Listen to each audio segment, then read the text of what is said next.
Cell phones have been able to game since the earliest days of consumer-grade telecommunications. Back in high school, while everyone else was learning to balance chemical equations and to multiply whatever the polynomials were, I was rocking Snake on my Nokia 3310 like there was no tomorrow. But it seems like now we're finally entering the age of real cell phone gaming. Mobile esports are a massive deal in Asian markets, and phone makers are starting to cater to that segment with phones that probably rival the computer you're watching this very video on. By now, most companies trying their hand in this space have had two shots at the gaming phone. Razer, for instance, put out their first unoriginally named Razer phone back in 2017 and then its successor last year. Xiaomi has the Black Shark 1 and 2 under their belt, and Asus actually flew me out to Taiwan last month to check out the unveiling of their upcoming ROG Phone 2, a follow-up to the gaming phone they put out last year. I don't mean to flex, but guess who's got one? And right here in my hand I have this, the ZTE Nubia Red Magic 3, or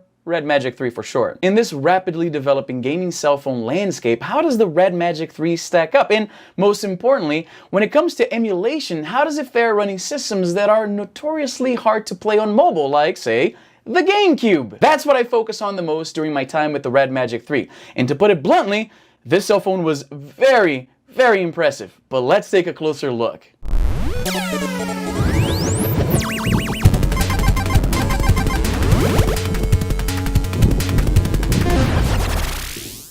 One of the first things you might be able to notice here in the video is something that I was actually saving for a little bit later, and I think, yeah, you can tell right there. There appears to be a slight flicker on the screen, which obviously I can't, like I'm looking at it here, I absolutely cannot see this in real life. I suspect this might have something to do with the fact that the Red Magic 3 has a 90 Hz display, which I assume is not playing well with my camera right now. As I said, this is not something you can see in real life. Let's take a quick look at the device here. So right off the bat, in the back here, there is an LED strip. It's an RGB LED strip, so you can customize the lights. This little Red Magic logo here also lights up when you're playing games. Up here, something that's a little unusual for a 2019 cell phone, a single camera setup. This is a 48 megapixel shooter with an aperture of f1.7. It's using a Sony IMX586X RS sensor, so again, not bad. Of course, don't expect DSLR level pics, but it's not bad. Then again, the camera isn't really the showstopper on this guy. Below the camera, you'll notice a little grill here, and that's because this phone has a fan. An actual fan to cool the device as you're playing. So really interesting. On the side here, there's a little dock connection for accessories. They didn't send me any accessories, unfortunately, so I can't really test this. This right here is kind of interesting. It's a dedicated switch that puts the game into something called game space, and I'll show a little bit more of that coming up. Right here, there's a ventilation grill, and something that I find very interesting, it's these little areas here. They're not quite buttons, but they're touch sensitive areas that work as shoulder buttons, and you can customize what they do depending on the game that you're playing. So more on that in a little bit. Right here you have the volume rocker and the on-off switch. At the very bottom, a USB-C port, microphone, and speaker grills, and on the top here, a headphone jack. It's good to see these still out there because it looks like cell phone makers really want to get rid of them. This version they sent me is the 128 gigabytes of storage with 8 gigs of RAM. There's also a 256 gigs of storage with 12 gigs of RAM, but apparently for some reason they only offer that version in camo, which is kind of odd. You can get the phone in black like the one I have here, or red, but if you want the larger capacity one, you have to deal with the camo. I'm not sure if that's a deal breaker for some people. It's rocking a Snapdragon 855, which is pretty much what you expect to see in a gaming phone, and it has a 5,000 milliamp hour battery. Obviously, when you're gaming intense games and you're using a lot of that processor and you have that fan running, that 5,000 milliamp hour might not get you as far as it would on, say, an iPhone. So it's something to keep in mind. But still, 5,000 milliamp hour, very impressive. The display here is a 6.65-inch AMOLED screen, so nice to see, and it's running Android 9.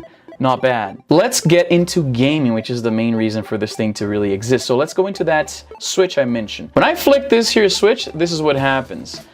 The Red Magic goes into game space. The logo comes on, and then you have this launcher that has all your games. And then if something doesn't load automatically, you can actually add it manually here. All of my games loaded with the exception of Dolphin, the GameCube emulator, which is the main thing I wanted to test on this phone. GameCube, like I mentioned, is something that most mobile devices don't run that well. Now we have this new crop of gaming cell phones, and I expect this to change, obviously, but up until very recently, the GameCube was like the upper limits of what you could play on an Android device. Like I have right here, this is the GPD XD Plus, the update to the GPD XD, and it doesn't do Dolphin all that well. A lot of games don't run very good. Because of that, GameCube emulation isn't something I have a ton of experience with, and it's the thing I was the most excited to try on the Red Magic 3. So here in game space, I want to show you first, you have that Aurora band switch. You can turn it on or off here, so right there. And like I said, this is customized. We can change the look and feel of this thing. And there's this little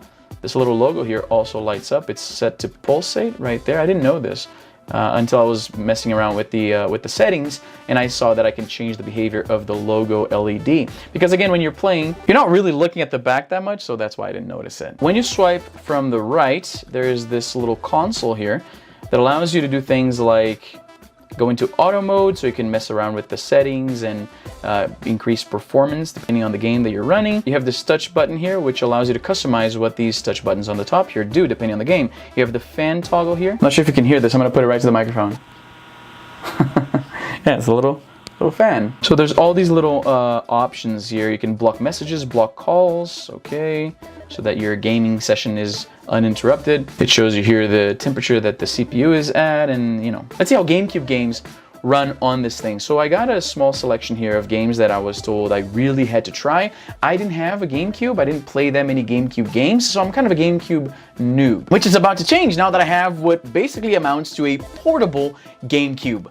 And you guys know how much I love my portables. So let's take a look here. Let's go with Mario Kart here. So you got the buttons here on the screen. And turn up the volume just slightly here, and as you can see, emulation is already running pretty well. But that being said, when you're at the cutscenes and at the menus, you can't really take that for representative of the performance of the game as a whole, because it's common for a game to run really well right up until you get to gameplay. So let's see how this actually handles gameplay. So far so good. And yeah, so those buttons right there, they're not active right now, so let's get that touch button. So right there, this will be L, and it vibrates slightly when you hit it, and this will be R, and there you go. So L and R right here. In fact, I have this for Z right here, or Z, fine, don't make it weird, because Z is how you shoot items in Mario Kart. So let's close that. So right there, you got those, and hit start here. One player, Grand Prix, very good. 50, yeah, let's go 50 cc's. And how about, no, I don't like not Luigi, let's go with Peach. There we go, sure. So far, so good. No audio stuttering. Everything is running really, really smoothly. My goodness. Okay, very responsive. Here we go. Oh, wow. I didn't actually even intend to do that. Wow, this is very impressive. Holy crap, guys. Oh my goodness, look at this. So, okay. Oh, geez. Clearly, I'm not very good at double dash, but here we go. Oh, you know what? I made a mistake. What Z is actually to swap the driver. I imagine in the comments when I mentioned that Z is what you use to shoot the item, I got a lot of angry comments right there. But yeah, so I believe X is how you shoot the items. Yes. Oh my god, I hit that guy! Oh wow. Okay, didn't expect that. Let's hit that back. Okay, let's swap. Okay, touch controls are always a bit of a problem. So let's try something a little bit more, let's say, natural. How about this guy right here? Perfect pairing, right? This right here is the N30 Pro 2 Bluetooth gamepad by 8-Bit Do, and it's probably the perfect pairing for the cell phone because it looks like a GameCube controller. All right, so let's get right back to gameplay here with Mario Kart Double Dash. So after pairing the N30 Pro with the cell phone and then going into the settings for the emulator and mapping the keys to all the functions in the game, now we're ready to actually play. So this is, let me center this a little bit better. Oh my goodness, this is really, really good. As somebody who has next to no experience with the GameCube, it's very exciting to be able to now, oh my god, it's, okay, let's go Mario, let's do like a time travel paradox thing with Mario and Baby Mario. Here we go. Let's try Star, I hate Star Cup, let's go, yeah, let's do that, okay. My goodness, like, I'm sure you can tell, I'm blown away by the quality of the emulation. My previous experiences with trying to emulate GameCube on Android devices was not, was not very positive, and this blows those out of the water. This is more than playable. This is straight up fun. I'm like, the idea that now I have a portable GameCube is phenomenal to me. Let's try to mess somebody up. Oh no! Come on, come on, come on. There you go. Oh, hoisted by my own petard. Come on, come on. Oh, you guys are screwed. Let's swap this. I should have hit him again. There you go. Okay, this is seriously phenomenal. I'm legit really happy with this. This is incredible. Oh no! I'm not very good at it. Still so much fun. It's Mario Kart. You don't have to be good to have fun with it. Whoa, whoa. Oh no! Oh, that was close. Not very skillful, but it worked. The way I'm sitting on my computer chair, I'm quite far from the phone, so it's a little hard to see all the features in the game. It's an awkward position to play a game for sure, but you know, it does the job. All right, let's go back to the main menu. So let's try a little bit of Wind Waker. How about that? So how do I load the states here? I'm not sure how. Load state, here we go. Slot 1. State not found, that's not good. Okay, apparently it's not loading my save state, but that's okay. I know I saved it before I left my last session. There we go. Always double save, kids. Always double save. All right, so as you can see, again, flawless emulation as far as I can tell. Too bad it's early in the game and I can't really do much, but yeah. Now I gotta say, in Wind Waker, the motion of the analog is apparently swapped. So as you can see here, it goes the opposite way that you would expect. So if I go right, the camera pans left. That is really tripping me up, but okay. I guess it's one of those things you just have to get used to. But yeah, too bad this is so early in the game that there's not a whole bunch that I can do, but you know, the emulation is really good. My goodness, whoa. Look at that.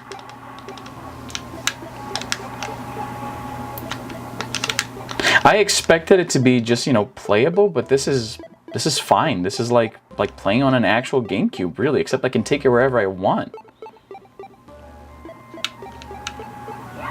Let's go into Resident Evil 4.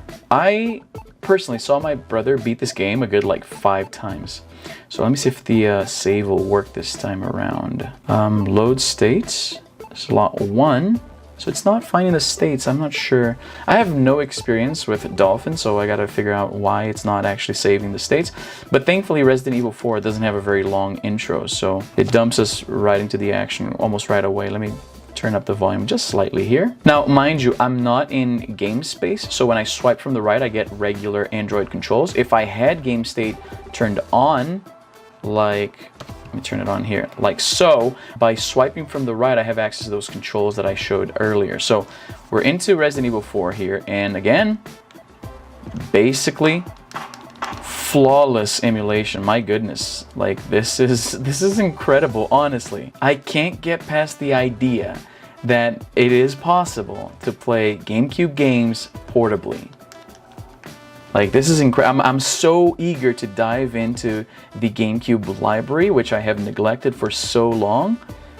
And to me, for my money, this is the best way to do it, portably. Taking it wherever you go with a Bluetooth controller in hand, this is phenomenal.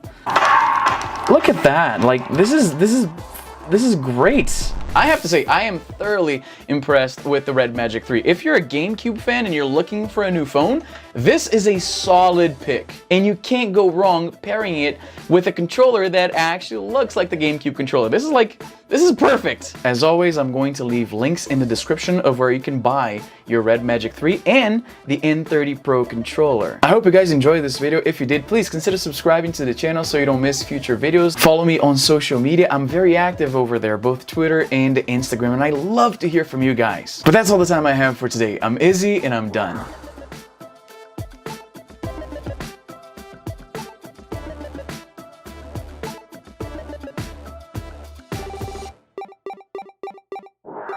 But, oh but this steak is way harder than I thought it was gonna be. But guess who's got one?